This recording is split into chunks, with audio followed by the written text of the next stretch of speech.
دو لفظوں میں اسلام کو ڈیفائن کیا ہے کہ کلو من الطیبات، پاکیزہ کھاؤ اور عمل بھی پاکیزہ کرو. تو جو اصل بات میں یہ محرم ہی کے حوالے سے یہ آیت کا میں نے انتخاب کیا تھا کہ جب آپ پاکیزہ کام کریں گے اور پاکیزہ کھائیں گے تو اس سے آپ لوگوں کو اچھے لگیں گے اور لوگوں کا دل چاہے گا کہ آپ جیسے بن جائیں. سمجھ میں آ رہی بات؟ ایک مثال دیتا ہوں. دیکھو کوئی بھنگی ہو جو بیچارہ ہر وقت گندگی میں رہتا ہو, اسے آپ سمجھائیں کہ یار اچھی زندگی گزارو, صاف ستھرے ہو جاؤ. آپ نے کسی دن اس کو نہلا دیا, بہترین کپڑے ڈیٹول سے نہلایا, سروس کروائی, کیونکہ ظاہر ہے وہ اتنے دنوں سے ایک کام کر رہا ہے تو وہ سروس کے بغیر دھلے گا نہیں. سروس کروائی آپ نے اس کی, خوب نہلا دھلا کے اس پہ اسپرے چھڑک دیا آپ نے, اور 3 دن تک کنٹینیو یہی کام کیا, تو آپ مجھے بتاؤ اس کو برا فیل ہوگا یا اچھا فیل ہوگا؟ کہے گا یار بڑا مزہ آیا. اس کے دل میں اپنے کام سے نفرت پیدا ہونا شروع ہو جائے گی. تو اچھی چیز میں, اچھی طہارت میں, پاکی میں اللہ نے اٹریکشن رکھی ہے. جیسے صاف ستھرا آدمی اچھا لگتا ہے, گندا اچھا لگتا ہے؟ صاف ستھرا اچھا لگتا ہے. تو صاف ستھرے اعمال والا بھی انسان کو اچھا لگتا ہے. تو اللہ تعالیٰ نے اسلام کو جو ڈیفائن کیا 2 لفظوں میں, اچھا کھاؤ اور عمل اچھا کرو. کیا مطلب؟ ایسا کام کرو کہ غیر مسلم تمہاری طرف مائل ہوں کہ یار یہ بڑے اچھے ہیں. تو کوئی ایسی رسم اسلام میں جس کو دیکھ کر وحشت ہوتی ہو, اس کا مطلب ہے وہ اسلام, بولو بھائی, نہیں ہے. کوئی بھی آپ ایسا عمل کر رہے ہیں, لیبل اسلام کا لگا رہے ہیں, مگر اسے دیکھ کر غیر مسلم کو گھنٹوں گھنٹوں سمجھانا پڑتا ہے یہ کیوں ہو رہا ہے, اس کا مطلب ہے کہ یہ اسلام, بولو نا بھائی, نہیں ہے. تو آپ مجھے بتاؤ محرم میں جو کچھ ہو رہا ہے, کیا یہ غیر مسلم کو اسلام کی طرف مائل کرے گا؟ یہ عمل ہے بھائی؟ یعنی کوئی غیر مسلم اسے دیکھ کے مسلمان ہوگا کہ یار ماشاءاللہ بڑا زبردست اسلام ہے؟ افسوس ہمیں اس پر ہے کہ دیکھو جن کا مسلک ہے, جن کا فقہ ہے, وہ جو کچھ کر رہے ہیں انہیں کرنے دو.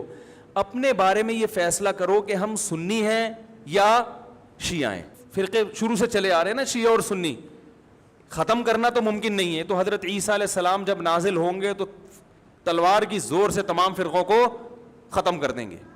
تو جو کام عیسیٰ علیہ السلام کا ہے وہ خود کرنے کی کوشش نہ کرو, جو حضرت مہدی کا کام ہے وہ خود کرنے کی کوشش نہ کرو. ہم کسی فرقے کو ختم نہیں کر سکتے, لیکن ہم اپنے آپ کو ڈیفائن کر سکتے ہیں. ہم یہ بتا سکتے ہیں کہ ہماری رائے میں صحیح کیا ہے. تو میرے بھائی, نبی صلی اللہ علیہ وسلم نے فرمایا 73 فرقوں میں سے ایک جنتی ہے, تو یا تو ادھر چلے جاؤ یا, بولتے کیوں نہیں, ابھی نہیں بول رہے تو پھر عمل کیسے کرو گے, یا تو پورے ادھر چلے جاؤ یا پورے ادھر آ جاؤ. مجھے خدا کی قسم اس پر کوئی اشکال نہیں ہوتا کہ شیعہ لوگ ماتم کیوں کر رہے ہیں, شیعہ لوگ یہ سب کچھ کیوں کر رہے ہیں, وہ جو ہے وہ مرثیے کیوں پڑھ رہے ہیں, مجھے اس پر اشکال نہیں ہوتا. ان کے دلائل ہوں گے ان کے پاس, ان کے علماء ان کو بتاتے ہیں.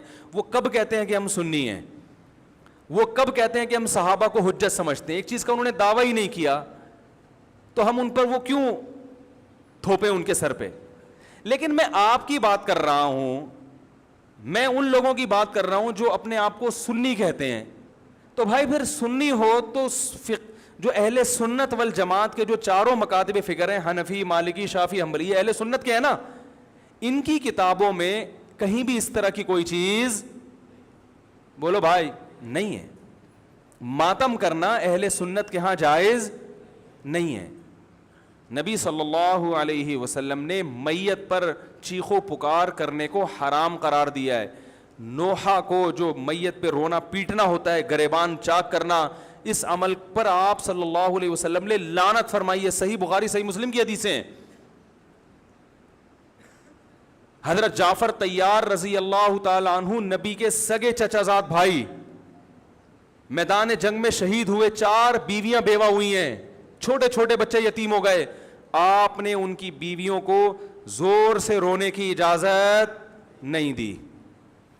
اتنا غضبناک ہوئے, جب وہ باز نہیں آئے آپ نے فرمایا ان کے منہ پہ خاک پھینک دو. حالانکہ بیوہ ہوئی ہیں, قابل ترس ہیں, لیکن چیخ کے رونے کی اجازت حالانکہ وہ تو اہل بیت میں سے تھے. حضرت جعفر طیار ظلماً شہید ہوئے تھے. ہماری نظر میں حضرت حسین رضی اللہ تعالی عنہ کا قتل کربلا میں یہ تاریخ کا بدترین ظلم, اس لیے بدترین ظلم کہ آپ غیر مسلموں کے ہاتھوں شہید نہیں ہوئے, بلکہ ان لوگوں کے ہاتھوں شہید ہوئے جو اپنے آپ کو مسلمان کہتے تھے, اور مسلمانوں کی قیادت اس وقت ان کے ہاتھ میں تھی, حکومت ان کے ہاتھ میں تھی.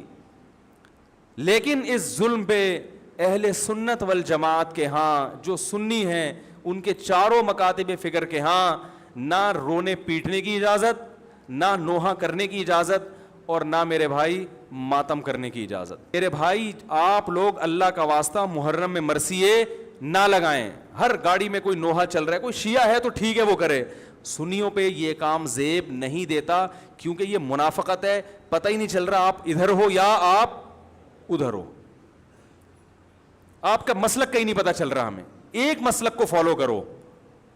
ہمارے ہاں محرم منحوس مہینہ نہیں ہے, ہمارے ہاں محترم مہینہ ہے, مبارک مہینہ ہے. امہات المومنین میں سے بعض کی اس مہینے میں شادی ہوئی ہے.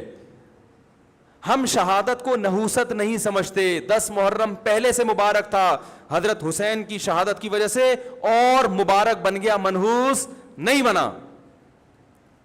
شہادت مبارک عمل ہے, منحوس نہیں ہے. ہم اس مہینے میں کالے کپڑے نہیں پہنیں گے, ہم اس مہینے میں خوشیاں منانے کو جائز سمجھتے ہیں. لوگ کہتے ہیں ان کو حسین سے محبت نہیں ہے. محبت کا جو طریقہ حسین نے بتایا اس طریقے پہ عمل کرنا حسین سے محبت ہے. جو طریقہ حسین سے ثابت نہیں ہے اس طریقے پہ محرم کو منانا یہ محبت کا طریقہ ہماری رائے میں نہیں ہے.